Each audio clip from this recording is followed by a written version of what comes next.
hadir dengan obrolan untuk memberikan informasi terkait dengan pasar modal Indonesia. Nah, di mana dalamnya ada market review, kemudian analisa data, rekomendasi saham, dan juga edukasi investasi. Nah, saya tentunya berharap bisa menjumpai sahabat semua dalam keadaan baik, dalam keadaan sehat-sehat semua, untuk bisa beraktivitas dengan baik seperti biasanya. Dan yang pasti untuk hari ini harapan kita bersama Anda semua cuan. Oke, hari ini saya hadir bersama sahabat-sahabat saya dari Bursa Efek Indonesia perwakilan Sulawesi Selatan. Nanti akan hadir langsung kepala perwakilan Bursa Efek Indonesia Sulawesi Selatan, Bang Fahmin Amirullah. Dan dari sekuritas nanti akan hadir Branch Manager Penin Sekuritas, Mas Ridwan. Untuk itu saya akan langsung mengundang keduanya bergabung. Oke, Bang Fahmin, sebelum kita ngobrolin soal data dan seperti apa kondisinya atau pergerakan indeks harga saham gabungan kita hari ini, saya ingin menanyakan terlebih dahulu seperti apa sih sebetulnya kondisi investor kita khususnya di Sulawesi Selatan ini, Mas atau Bang Fahmin.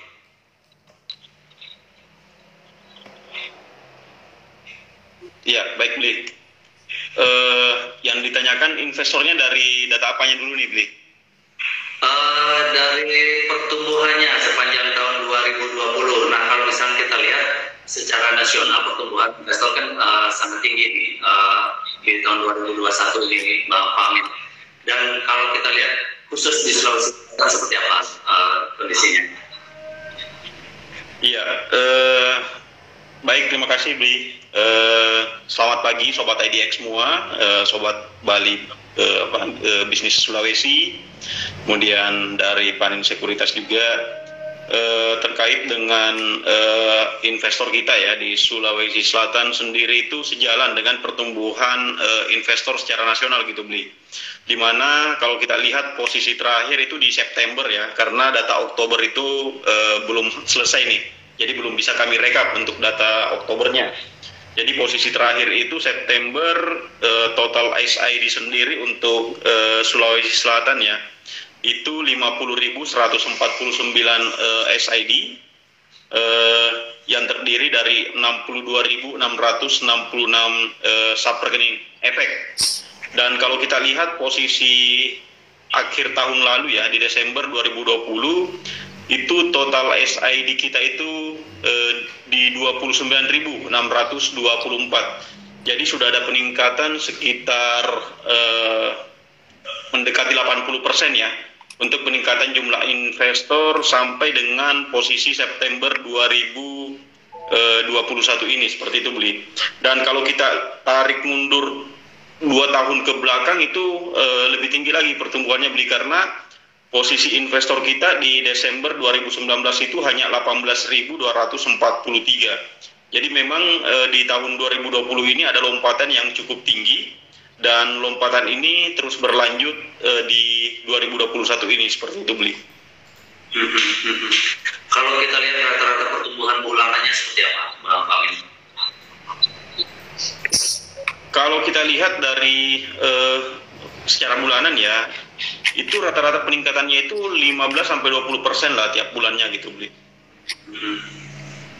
Oke, jadi terus bertumbuh Bang ya.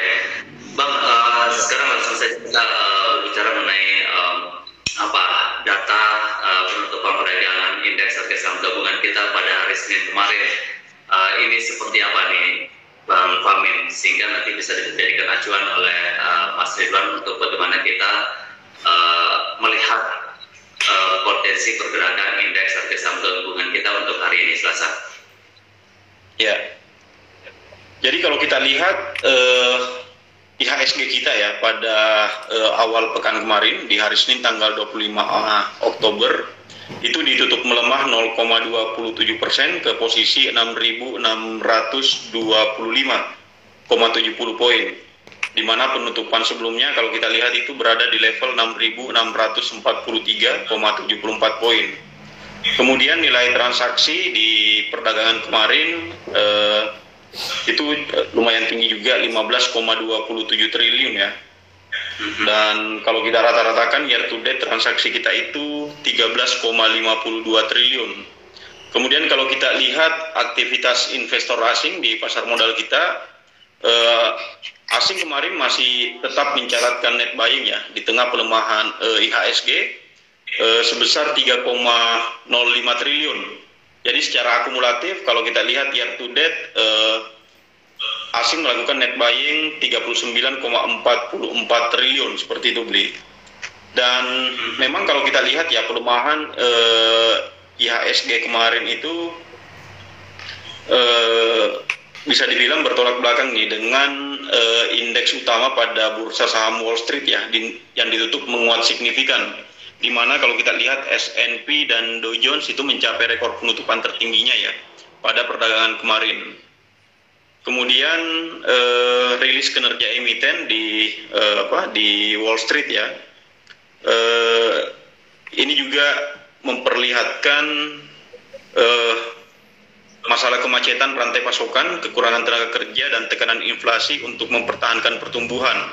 Tapi kalau kita melihat dari 119 perusahaan di S&P 500 yang telah melaporkan pendapatan hingga Senin pagi kemarin, itu 83,22% itu telah melampaui ekspektasi seperti itu beli. Jadi analis memperkirakan bahwa pendapatan kuartal ketiga perusahaan pada konstituen indeks S&P 500 ya, itu tumbuh 34,8% year on year-nya.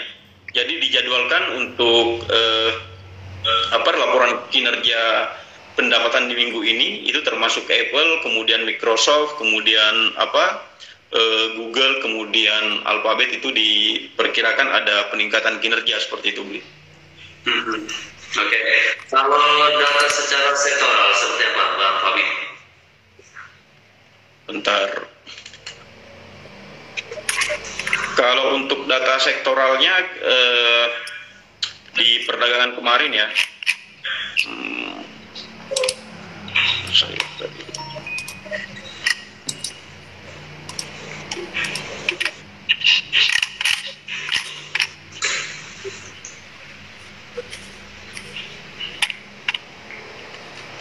mungkin bisa ke Ridwan dulu beli sambil saya carikan dulu datanya. Baik, sekarang saya bergeser ke Mas Ridwan terlebih dulu. Mas Ridwan, kalau kita melihat dari data yang disampaikan oleh Bang Fahmi tadi terkait dengan indeks harga saham gabungan kita, kemudian nilai transaksi, frekuensi pasar, dan lainnya, ini seperti apa Mas Ridwan melihat? Karena indeks harga saham gabungan kita pada hari kemarin itu ditutup melemah ya. Seperti apa Mas Ridwan melihat?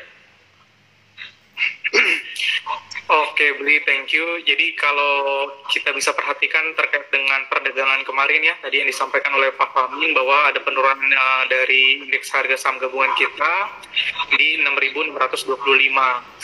Kalau saya perhatikan sejauh ini, Bli, sebenarnya penurunan yang terjadi kemarin itu seharusnya bukan indikasi negatif ya terkait dengan kondisi pasar modal di Indonesia, karena penurunan kemarin itu kita anggap sebagai koreksi yang wajar beli, karena kalau kita flashback lagi di minggu kemarin itu kan ya, indeks harga saham gabungan kita kan sudah naik cukup signifikan dalam beberapa hari sebelumnya.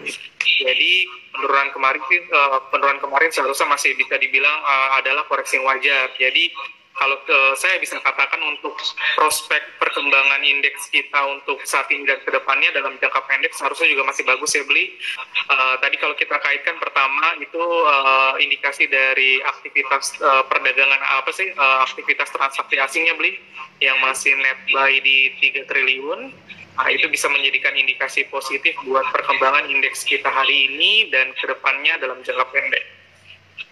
Dan sejauh ini juga kalau kita perhatikan tadi juga yang disampaikan oleh Pak Fahmi, beberapa sentimen positifnya dari sektor global tuh ya, mulai dari US itu juga bisa menandakan bahwa kondisi pasar modal kita di Indonesia pergerakannya untuk hari ini juga cenderung akan positif, di mana bursa saham US itu mencatatkan positif, bursa saham Eropa juga mencatatkan positif. Jadi sih kalau untuk perdagangan hari ini sih saya bisa positif, indeks cenderung masih bisa menguat. Oke, indeks harga saham obrolan menguat untuk hari ini. Nah, kalau misalnya kita lihat dari sisi kepercayaan asing ini terhadap pasar modal Indonesia, karena Bang Pamin juga tadi menyebutkan walaupun indeks harga saham gabungan kita mengalami pelemahan turun di level 6.625, tapi kalau kita lihat asing juga masih tetap melakukan net buy di situ yang besarnya mencapai 3,05 triliun. Nah, seperti apa ini hari ini dan kedepannya? Apakah asing masih tetap dalam kondisi kepercayaannya masih tinggi terhadap pasar modal Indonesia atau seperti apa ini kira-kira Mas Ridwan? Oke, kalau saya sendiri sih melihat dari analisa pergerakan transaksi asing untuk kedepannya, khususnya mungkin sampai dengan akhir Desember ya, seharusnya ini beli ya. Seharusnya asing masih bisa optimis untuk net buy di pasar modal Indonesia, mengingat kalau kita perhatikan beli terakhir ini laporan keuangan big banks kita beli kayak BCA, BNI, BRI dan big banks yang lain, itu laporan keuangannya itu yang di kuartal 3 kemarin itu mencetak positif di atas estimasi konsensus beli. Jadi artinya apa? Artinya bahwa untuk saat ini perkembangan dari sektor-sektor yang ada di industri yang ada di Indonesia ini mulai mencatatkan pertumbuhan yang positif. Bahkan di sektor perbankan bisa mencatatkan di atas dari estimasi konsensus. Nah, ini kan bisa menjadikan indikasi positif atau pertimbangan positif atau referensi positif buat asing untuk tetap optimis di Indonesia. Apalagi juga tadi saya juga dapat berita bahwa terkait dengan dana ini ya, pemulihan ekonomi nasional itu masih di kisaran 58% penggunaannya sampai dengan hari ini beli. Yang artinya apa? Kedepannya ini kan kita tetap ada bayang-bayang COVID gelombang ketiga ya beli ya, yang dimana diestimasikan ini terjadi di akhir tahun. Tapi dengan kondisi dana pen yang masih digunakan kurang lebih di angka 58%, artinya untuk COVID gelombang ketiga ini nanti di akhir tahun, apabila memang itu terjadi, dari Indonesia seharusnya sudah lebih siap untuk menghadapi, terutama dalam hal memberikan stimulus, mengingat masih di angka 58% penggunaan dari dana pen yang tersedia oleh pemerintah. Jadi kita lihat dari sisi fundamental Indonesia itu juga masih kuat beli sampai akhir tahun. Terus yang kedua, reopen ekonomi ini masih terus berlanjut ya, dengan indikasi pertumbuhan laporan positif di beberapa sektor, terutama di sektor perbankan. Itu mungkin beli yang bisa jadi perhatian investor asing untuk tetap optimis di pasar modal kita. Oke, selain mungkin ada arus kewaspadaan kita di akhir tahun nanti terkait dengan adanya gelombang ketiga atau varian baru. Nah, kemarin juga saya sempat menonton berita yang menyatakan di beberapa daerah ini sudah kembali mengalami peningkatan dari segi jumlah positif COVID-19, walaupun tidak signifikan bedanya, tapi tetap harus diwaspadai. Nah, sebesar apa nanti sentimen itu akan mempengaruhi pergerakan indeks harga saham gabungan, nanti akan saya kembali tanyakan ke Mas Ridwan. Sekarang kembali ke Bang Pamin terlebih dahulu. Terkait kalau kita berbicara masalah sektoral nih, Bang Fahmi tadi juga sekilas sudah disampaikan oleh Mas Ridwan bahwa sektor perbankan masih cukup kuat dan mengalami pertumbuhan dan selalu bergerak di zona hijau itu. Nah, kalau kita lihat ada beberapa sektor yang tercatat di Bursa Efek Indonesia, seperti apa ini kondisinya, Bang Fahmi? Apakah sejalan dengan penurunan indeks harga saham gabungan kita kemarin berada di zona merah, ataukah ada beberapa sektor yang notabene masih tetap tumbuh untuk saat ini? Seperti apa, Bang? Iya, beli. Oke, jadi kalau kita lihat memang penurunan IHSG kemarin kan seperti yang disampaikan oleh Mas Ridwan tadi ya, itu bukan menjadi suatu kekhawatiran sebenarnya, karena pelemahannya pun tidak begitu signifikan, hanya 0,27% seperti itu beli.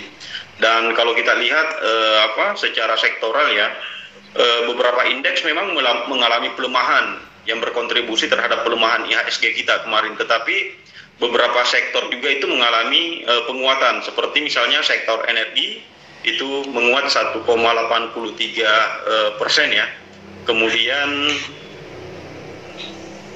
Oh, bentar. Ya. Kemudian dari sektor basic materials itu juga mengalami penguatan. Kemudian dari healthcare itu juga mengalami penguatan seperti itu beli. Kemudian dari sektor teknologi itu juga mengalami penguatan juga seperti itu beli di perdagangan kemarin. Jadi memang tidak secara merata pelemahan IHSG itu mempengaruhi seluruh sektor di perdagangan IHSG kita kemarin seperti itu beli. Oke. Baik, Mas Ridwan, kembali terkait dengan sentimen tadi sebelum kita membahas sektor apa saja yang bisa direkomendasikan untuk hari ini. Nah, terkait dengan sentimen tadi Mas Ridwan seberapa besar kira-kira informasi terkait dengan perlu diwaspadainya pandemi COVID-19 gelombang ketiga atau ada varian baru, dan kemarin juga ada informasi yang mengatakan bahwa ada beberapa daerah di Indonesia yang kasus positif COVID-19 ini kembali mengalami peningkatan. Nah, seperti apa sentimen ini akan mempengaruhi pergerakan indeks harga saham hari ini? Oke, Beli.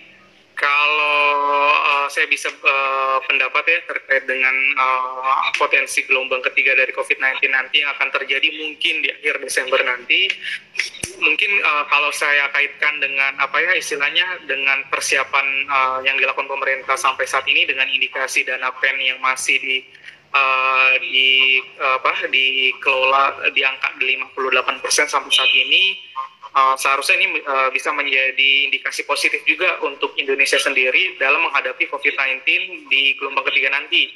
Karena dengan ada persiapan dana yang masih cukup untuk memberikan stimulus ke depannya, ini akan menjaga ekonomi Indonesia tidak terlalu terkena dampaknya, begitu.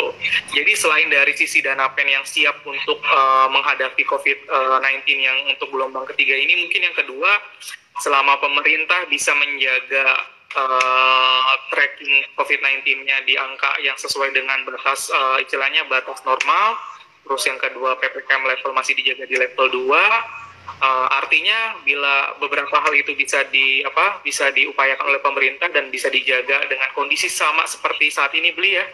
Artinya yang tidak mengganggu operasional bisnis di berbagai sektor, seharusnya COVID-19 yang ketiga nanti tidak terlalu berdampak signifikan. Seperti itu, Oke.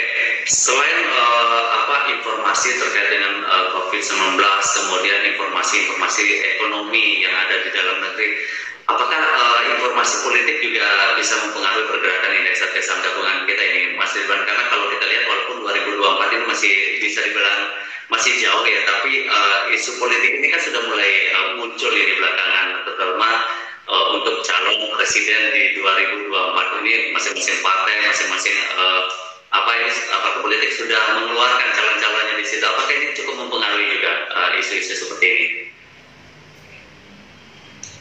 Kalau untuk isu-isu politik ya, terutama dalam hal pemilihan presiden, kalau kita lihat secara historis ya, itu termasuk salah satu yang bisa mempengaruhi pergerakan indeks saham gabungan di pasar modal Indonesia, Karena kenapa? Biasanya para investor akan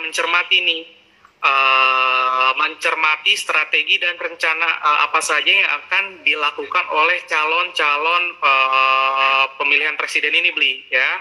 Di mana dengan rencana-rencana yang sudah mereka tentukan, yang mereka sampaikan sebelumnya pada saat kampanye, itu akan mempengaruhi sektor-sektor yang bersangkutan, seperti itu. Misalkan kalau salah satu rencananya dari calon presiden akan fokus pada sektor pembangunan, misalkan contoh disampaikan pada kampanye. Nah, itu bisa menjadi sentimen positif nih apabila presiden tersebut terpilih. Nah, otomatis yang akan diuntungkan adalah salah satunya adalah sektor yang di bidang konstruksi, karena dianggap bahwa dengan presiden yang baru ini dengan fokus pada di sektor pembangunan, nah ini akan menjadi hal positif juga bagi emiten-emiten yang berada di sektor konstruksi, seperti itu. Jadi ya kita kembali lagi Bli. Jadi apakah isu-isu politik seperti ini dapat mempengaruhi pergerakan indeks harga saham gabungan? Bisa, dengan kita memperhatikan rencana-rencana apa saja yang akan mereka lakukan ketika mereka menjadi presiden nantinya. Seperti itu. Oke. Kembali ke sektor yang mungkin bisa Mas Ridwan rekomendasikan untuk investor atau para trader kita. Nah, kalau disampaikan Bang Fahmi tadi, ada beberapa sektor yang mengalami penguatan atau bergerak di zona hijau, walaupun indeks harga saham gabungan kita kemarin itu mengalami penurunan. Di antaranya ada sektor energi yang menguat 1,83%, kemudian ada basic material, kemudian kesehatan juga menguat, teknologi. Nah, untuk hari ini kira-kira seperti apa, dan saham-saham di sektor apa yang bisa direkomendasikan oleh Mas Ridwan? Oke, kalau saya perhatikan ya, tadi disampaikan oleh Pak Fahmi bahwa kalau kita lihat berdasarkan kenaikan sektor perdagangan kemarin, Bli, itu kan ada sektor teknologi dan sektor energi ya. Dua sektor inilah yang memberikan kontribusi terkait dengan perdagangan di bursa kemarin. Nah, kalau untuk hari ini sebenarnya kalau saya perhatikan, seharusnya kedua sektor ini ya, sektor teknologi dan sektor energi juga masih bisa menjadi dorongan positif untuk pergerakan indeks kita hari ini. Karena kenapa? Kalau saya lihat memang mulai ada sektor rotation nih, Bli, dari yang old economy kembali ke new economy. Nah, jadi bisa diperhatikan ya oleh para trader untuk saham-saham di sektor teknologi nih yang sudah turun dalam. Nah, itu bisa diperhatikan ya untuk dimanfaatkan sebagai referensi trading bagi mereka. Terus kalau yang kedua dari sektor energi ini sebenarnya yang perlu diperhatikan dari para investor dan trader hari ini adalah perkembangan ini, Bli, perkembangan kenaikan dari salah satu komoditas yang ada di sektor energi yaitu nikel, di mana kenaikan nikel ini cukup tinggi, Bli, di atas 3% ya. Biasanya kalau kenaikan di atas 3% ini cukup memberikan pengaruh yang positif untuk saham-saham yang ada di sektor nikel. Nah, jadi buat teman-teman dari Sobat IDX, Sobat Bisnis Sulawesi, dan sahabat Fans Makassar, untuk hari ini bisa perhatikan dari sektor teknologi dan sektor energi, terutama di komoditas nikel. Oke, rekomendasi sudah disampaikan oleh Mas Ridwan. Kembali ke Bang Fahmi. Bang, kembali ke awal tadi, kalau misalnya kita lihat pertumbuhan jumlah investor khususnya di Sulawesi Selatan ini kan juga cukup signifikan ya, sejalan dengan pertumbuhan investor secara nasional. Nah, kalau kita lihat pertumbuhan secara bulanan pun juga cukup tinggi, antara 15-20% seperti yang Bang Fahmi sampaikan tadi. Nah, kalau misalnya kita lihat dari sekian banyak jumlah investor di Sulawesi Selatan ini, dari segi pertumbuhannya ini di kalangan mana saja yang lebih dominan atau didominasi oleh kalangan apa ini, Bang Fahmi? Oke, baik, baik. Jadi kalau kita lihat ya, dominasi investor, kalau kita lihat dari profil pekerjaannya, itu didominasi oleh karyawan swasta ya, itu di 38,4%. Kemudian disusul oleh mahasiswa, Bli, itu 30,4% seperti itu. Jadi memang di rentang usia 18 sampai 30 tahun itu memang mendominasi sampai 68% seperti itu, Bli, dari total investor kita di Sulsel ini. Dan dari 68% itu memang terdiri dari karyawan swasta dan pelajar mahasiswa gitu, seperti itu, Bli. Nah, kalau kita lihat dari khusus ini pelajar dan mahasiswa, oke lah, kalau misalnya kita lihat dari karyawan swasta itu kan sudah memiliki penghasilan tetap yang notabene paling tidak sudah memiliki dana yang memang mereka akan investasikan. Nah, kalau pelajar dan mahasiswa ini seperti apa nih, Pak Fahmi? Karena mereka sendiri sebagai pelajar, sebagai mahasiswa otomatis masih membutuhkan dana untuk biaya sekolah, biaya kuliahnya, tapi masih bisa juga menyisihkan untuk investasi di pasar modal. Ini seperti apa, Bang Fahmi melihat? Iya. Kalau kita berbicara pasar modal saat ini ya, dari sisi akses untuk berinvestasi di pasar modal itu sebenarnya sudah tidak menjadi hambatan lagi kalau kita misalnya mengaitkan dengan dana awal untuk berinvestasi seperti itu, Bli. Jadi berbeda halnya kalau kita misalnya berbicara mengenai akses investasi pasar modal, kita mundur ke 15 tahun yang lalu ya. Itu memang kalau kita melihat dari kalangan mahasiswa itu mungkin tidak memungkinkan untuk bisa berinvestasi di pasar modal saat itu. Kenapa? Karena 15 tahun yang lalu dana minimum untuk kita bisa membuka rekening efek di perusahaan sekuritas itu antara 50 sampai 100 juta gitu, Bli. Dan itu adalah nilai di 15 tahun yang lalu itu. Bayangkan kalau nilai tersebut kita bawa misalnya ke 2021 ini, ya mungkin pertanyaan Bli tadi bahwa bagaimana dengan mahasiswa ini yang belum berpenghasilan tapi bisa berinvestasi juga, gitu. Karena untuk melakukan deposit awal saja mungkin mereka agak kesusahan seperti itu, Bli. Tapi untuk kondisi saat ini dengan pasar modal kita yang tidak bersifat eksklusif lagi tetapi bersifat inklusif, artinya siapa saja bisa berinvestasi di pasar modal. Kemudahan investasi di pasar modal itu misalnya kita lihat dari deposit awal yang saya bandingkan dengan beberapa tahun yang lalu seperti itu, Bli. Kalau dulu kita membutuhkan dana awal minimum 50 juta, saat ini dengan 100.000 kita sudah bisa membuka rekening efek. Saya rasa 100.000 itu tidak menjadi suatu hambatan lagi buat teman-teman mahasiswa untuk saat ini gitu, Bli. Karena mungkin untuk biaya nongkrongnya saja itu mungkin di atas 100.000 misalnya per minggu seperti itu, Bli. Nah kemudian dari sisi pada saat mereka sudah menjadi investor nih, kan diperlukan dana untuk membeli satu lot saham. Kalau dulu satu lot saham itu kan 500 lembar ya per satu lotnya.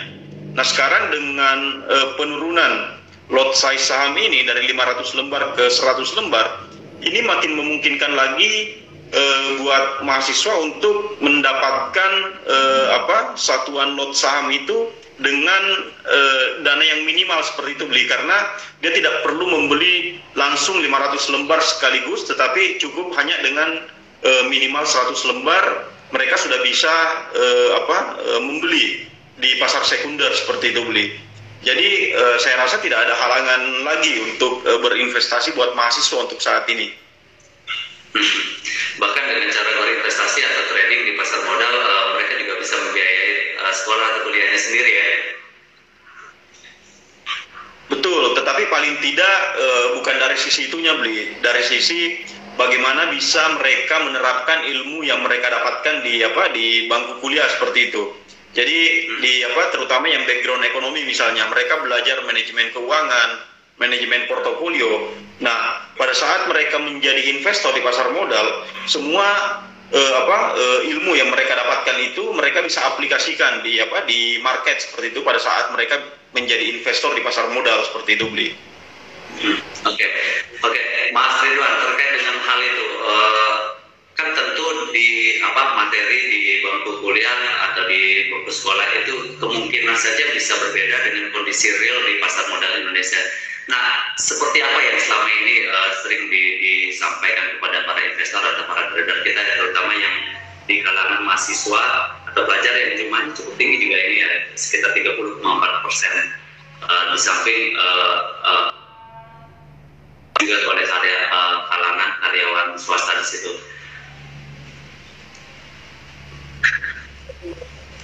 Mas Ridwan. Oke. Ya.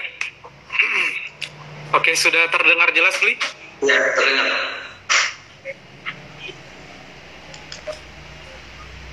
Jelas. Oke, Mas Ridwan sudah bisa mendengar. Oh, jelas ya. Oke. Ya. Kalau dari pendapat saya dan pengalaman saya terkait dengan perkembangan investor ya, Bli, sampai saat ini terutama dalam kalangan pelajar ya, memang benar, Bli. Kalau misalkan saya perhatiin, memang dari teori-teori yang mereka terima terkait dengan perkuliahan pasar modal Indonesia, kalau saya perhatikan memang yang mereka dapatkan pengalaman mereka di perkuliahan itu kan hanya sebatas teori ya.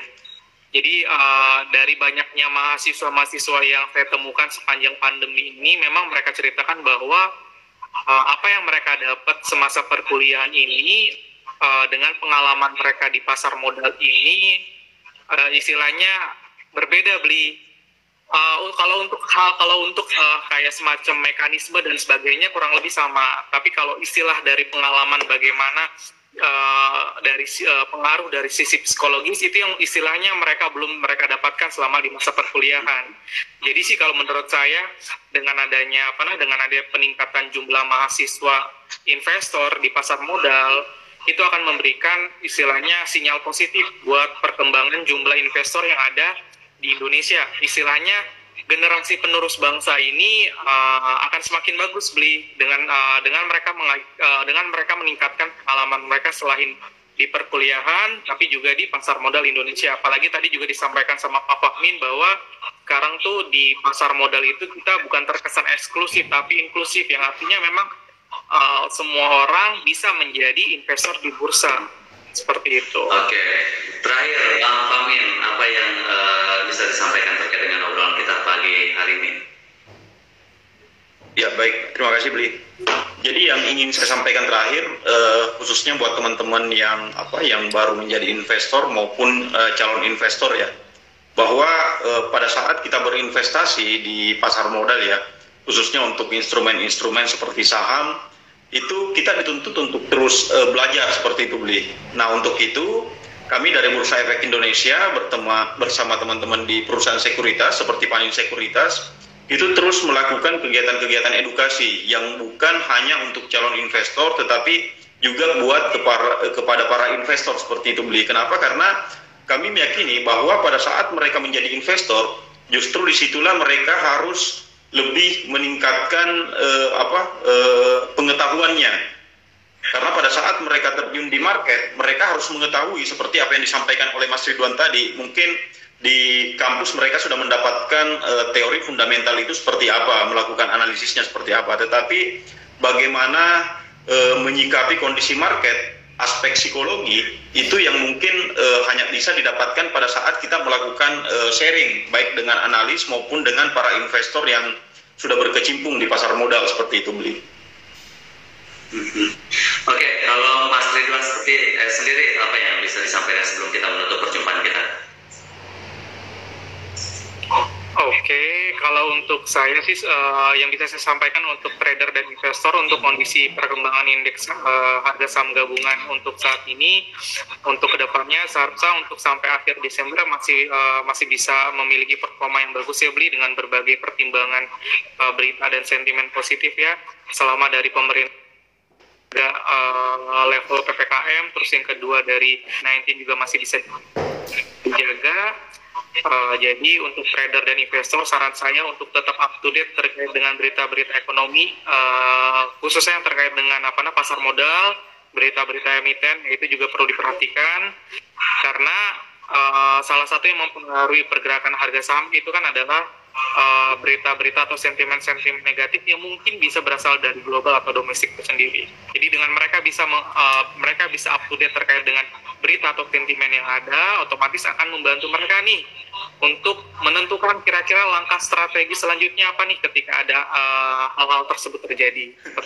Oke, sekali lagi terima kasih Bang Fahmin, Mas Ridwan, terima kasih juga sahabat bisnis Sulawesi, sahabat IDX dan juga sahabat Panin Sekuritas. Dan kita berjumpa kembali esok ya, karena kita akan hadir setiap hari Senin sampai dengan Jumat. Kalau tidak pukul 9.30, kita hadir di pukul 9:45 waktu Indonesia bagian tengah. Sekali lagi terima kasih, sampai jumpa, sehat selalu ya kita semua. Thank you Bli. Oke, thank you Pak Fahmin.